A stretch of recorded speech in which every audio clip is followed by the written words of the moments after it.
जय श्री हरि। श्री नाभादास जी कृत श्री भक्तमाल। अब हम पढ़ रहे हैं भक्तमाल के में 24 अवतारों की कथा पढ़ रहे हैं। भगवान श्री हरि के 24 अवतार। उसमें हमने कल भगवान परशुराम जी के अवतार की कथा पढ़ी थी। अब आज हम राम अवतार की कथा पढ़ने जा रहे हैं। इसमें भगवान राम जी के चरित्र के बारे में बताया है। पूरी तो नहीं है, लेकिन संक्षेप में भगवान राम के जैसे द्रौपदी कथा बोली थी, उस समय जहाँ जहाँ पर द्रौपदी चरित्र आया था उस में द्रौपदी के बारे में पूरी कथा थी। इसमें भगवान राम के बारे में पूरी कथा है। तो ये संक्षेप में है, इसलिए आप लोग भी सुनिए और भगवान राम के जीवन को समझने की कोशिश कीजिए। जय श्री हरि। श्री राम अवतार की कथा।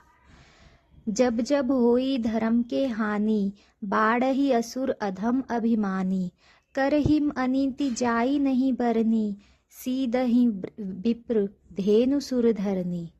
तब तब प्रभु धरी विविध शरीरा, हरहिम कृपा निधि सज्जन पीरा। असुर मारि धाप थापहिम, सुरन साखहिम निज श्रुति सेतु। जग विस्तारहिम विसद जस राम, जन्म कर हेतु। अपने इस प्रतिज्ञा के अनुसार अकारण करुणा वरुणालय भक्त वत्सल भगवान श्री रामचंद्र जी 4 रूप धारण करके श्री अयोध्यापति चक्रवर्ती महाराज धीराज श्री दशरथ जी के पुत्र रूप में चैत्र शुक्ल 9 राम नवमी को अवतरित हुए।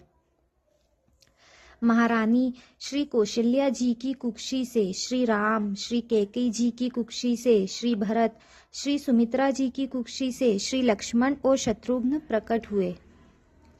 यथा समय जात कर्म नामकरण चूड़ाकरण यज्ञोपवीत आदि संस्कार सानंद संपन्न हुए। श्री राम किशोरावस्था में प्रवेश करते हैं और जे ही विधि सुखी होई पुर लोगा, करहिम कृपा निधि सोई संजोगा। आयसु मागी करहिम पुर काजा, देखी चरित हर्षई मन राजा। इसी हर्षोल्लास के बीच एक दिन श्री विश्वामित्र जी आते हैं और श्री दशरथ जी महाराज से अपने यज्ञ रक्षणार्थ श्री राम जी एवं श्री लक्ष्मण जी को मांग ले जाते हैं। यज्ञ में विघ्न डालने वाले ताड़का, मारीच, सुबाहु आदि असंख्य राक्षसों का सहज ही श्री राम और लक्ष्मण ने वध कर डाला। यज्ञ निर्विघ्न समाप्त हुआ। फिर श्री विश्वामित्र जी के साथ जनकपुर में श्री सीता जी का स्वयंवर देखने के निमित्त जाकर विशाल शंभु धनु, जिसे त्रिलोक्य के भटमानी वीर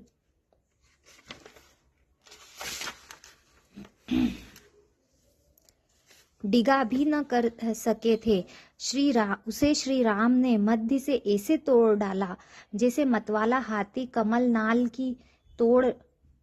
नाल को तोड़ डालता है। पश्चात यह शुभ समाचार श्री अयोध्या भेजा गया और श्री दशरथ जी आए तो बारात लेकर श्री राम के ब्याह के लिए, परंतु ब्याह हो गया चारों राजकुमारों का। अपनी वृद्धावस्था का आभास पाकर श्री दशरथ जी महाराज ने उत्तम गुणों से युक्त और सत्य पराक्रम वाले सद्गुणशाली अपने प्रियतम ज्येष्ठ श्रेष्ठ पुत्र श्री राम को, जो प्रजा के हित में संलग्न रहने वाले थे, प्रजा वर्ग का हित करने की इच्छा से प्रेमवश युवराज पद पर अभिषिक्त करना चाहा। तदंतर श्री राम के राज्याभिषेक की तैयारियां देखकर रानी कैकेयी जी ने, जिसे पहले ही वर दिया जा चुका था, देव माया से मोहित होकर मंथरा से उकसाई जाकर राजा से यह वर मांगा कि श्री राम का निर्वासन मतलब वनवास और भरत का राज्याभिषेक हो। कैकेयी का प्रिय करने के लिए पिता की आज्ञा के अनुसार उनकी प्रतिज्ञा का पालन करते हुए वीर श्री राम वन को चले। विदेह वंश वैजंती मिथिलेश राजनंदनी श्री राम प्रिया श्री जानकी एवं श्री सुमित्रा नंदन लक्ष्मण भी प्रेमवश प्रभु के साथ चल दिए। उस समय पिता श्री दशरथ जी ने अपना सारथी भेजकर एवं पूर्ववासियों ने स्वयं साथ जाकर दूर तक उनका अनुसरण किया।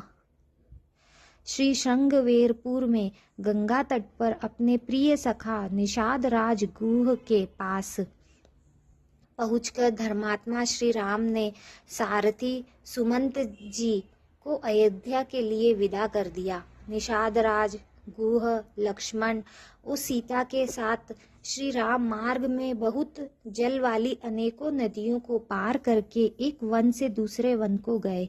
महर्षि भारद्वाज जी का दर्शन कर गुह को वापस कर उन्होंने महर्षि वाल्मीकि जी का दर्शन किया और उनकी आज्ञा से चित्रकूट पहुंचकर वहां वे तीनों देवता और गंधर्वों के समान वन में नाना प्रकार की लीलाएं करते हुए एक रमणीय पर्णकुटी बनाकर उसमें सानंद रहने लगे। पुत्र शोक में श्री दशरथ जी के स्वर्ग गमन के पश्चात श्री वशिष्ठ आदि प्रमुख ब्राह्मणों द्वारा राज्य संचालन के लिए नियुक्त किए जाने पर भी महाबलशाली वीर भरत ने राज्य की कामना न करके पूज्य श्री राम को प्रसन्न करने के लिए वन को ही प्रस्थान किया और वहां पहुंचकर ज्येष्ठ भ्राता श्री राम से यूं प्रार्थना की, धर्मज्ञ आप ही राजा हो, परंतु महान यशस्वी श्री राम ने भी पिता के आदेश का पालन करते हुए राज्य की अभिलाषा न की और भरत के मांगने पर उन भरताग्रज ने राज्य के लिए न्यास चिन्ह रूप में अपनी खड़ाऊ भरत को देकर उन्हें बार बार आग्रह करके लौटा दिया। श्री भरत ने श्री राम के चरणों का स्पर्श किया और श्री राम के आगमन की प्रतीक्षा करते हुए वे नंदीग्राम में रहकर राज्य कार्य संभालने लगे।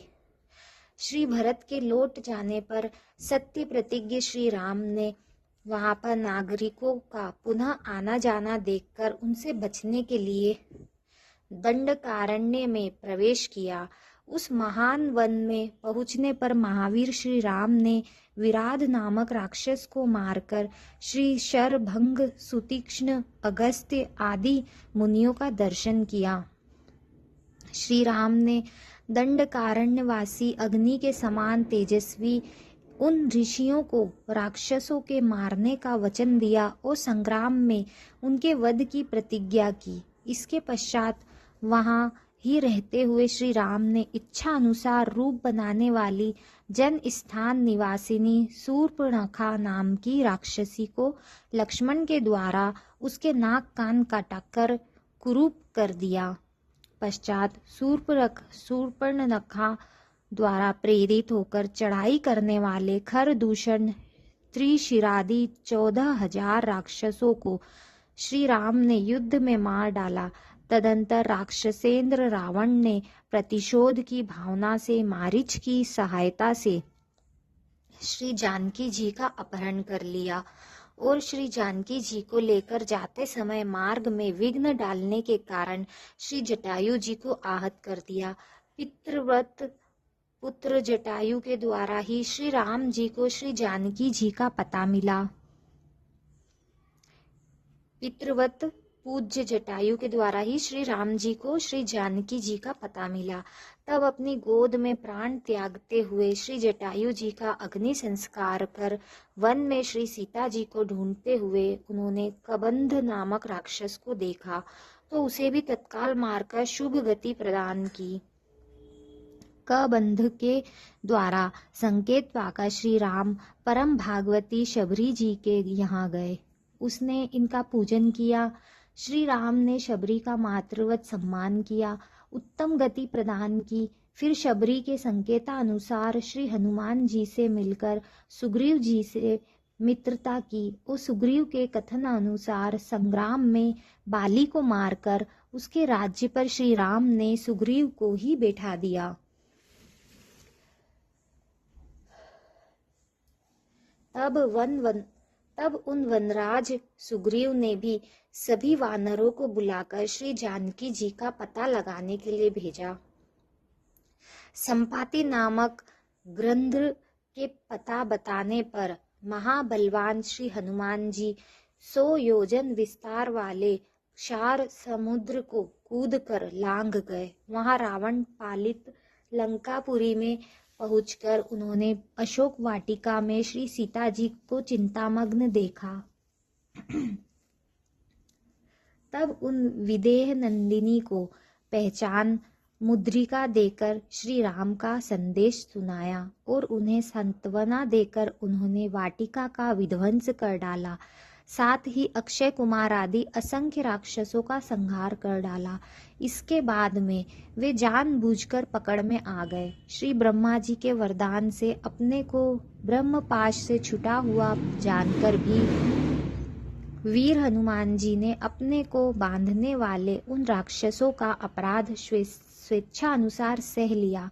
तत्पश्चात मिथिलेश कुमारी सीता के स्थान के अतिरिक्त समस्त लंका को जलाकर वे महाकपि श्री हनुमान जी श्री राम जी को प्रिय संदेश सुनाने के लिए लंका से लौट आए और श्री राम जी की प्रदक्षिणा कर श्री जानकी जी का पता बताया। इसके अनंतर असंख्य वानर सेना को साथ लेकर श्री राम ने महासागर के तट पर सूर्य के समान तेजस्वी बाणों से समुद्र को शुद्ध कर दिया। तब नदीपति समुद्र ने अपने को प्रकट कर दिया। फिर समुद्र के ही कहने से श्री राम ने नल नील से पुल का निर्माण कराया। उसी पुल से लंकापुरी में जाकर रावण को सदल बल मारकर भगवान राम ने श्री जानकी जी को प्राप्त किया। साध्वी सीता ने अपनी अग्नि परीक्षा दी। इसके बाद अग्नि के कहने से श्री राम ने श्री सीता को निष्कलंक माना। महात्मा श्री रामचंद्र के इस कर्म से देवता और ऋषियों सहित चराचर त्रिभुवन संतुष्ट हो गया। फिर सभी देवताओं से पूजित होकर श्री राम बहुत प्रसन्न हुए और राक्षस राज विभीषण को लंका के राज्य पर अभिषिक्त कर दिया करके तथा स्वयं देवताओं से वर पाकर और मरे हुए वानरों को जीवन दिलाकर अपने सभी साथियों के साथ पुष्पक विमान पर चढ़कर अयोध्या के लिए प्रस्थित हुए। भारद्वाज मुनि के आश्रम पर पहुंचकर सबको आराम देने वाले सत्य पराक्रमी श्री राम ने भरत के पास हनुमान जी को भेजा। पुनः श्री हनुमान जी से श्री अवध का समाचार पाकर भारद्वाज आश्रम से अयोध्या के लिए प्रस्थित हुए हैं। श्री अयोध्या पहुंचकर श्री अवध वासियों के उमड़ते हुए अनुराग को देखकर अमित रूप प्रगटे ते ही काला, जथा जोग मिले सब ही कृपाला। पश्चात श्री वशिष्ठ जी के आदेशानुसार शुभ घड़ी में श्री राम भद्रजू का राज्याभिषेक राज्य सिंहासनासीन हुए। श्री राम जी के सिंहासन पर बैठते ही त्रिलोक के परम आनंदित हो गया। भगवान श्री राम ने सुदीर्घ काल तक पृथ्वी पर अभूतपूर्व सुशासन स्थापित किया। उनके राज्य में प्रजा मात्र तापत्रय से सर्वथा मुक्त थी। आज भी राम राज्य को आदर्श माना जाता है। हरे कृष्ण। जय श्री हरि, जय श्री हरि, जय श्री हरि, जय श्री हरि, जय श्री हरि, जय श्री हरि। तो ये थी भगवान राम जी की कथा। अब कल पढ़ेंगे श्री कृष्ण अवतार की कथा। तब तक के लिए राधे राधे। जय श्री हरि।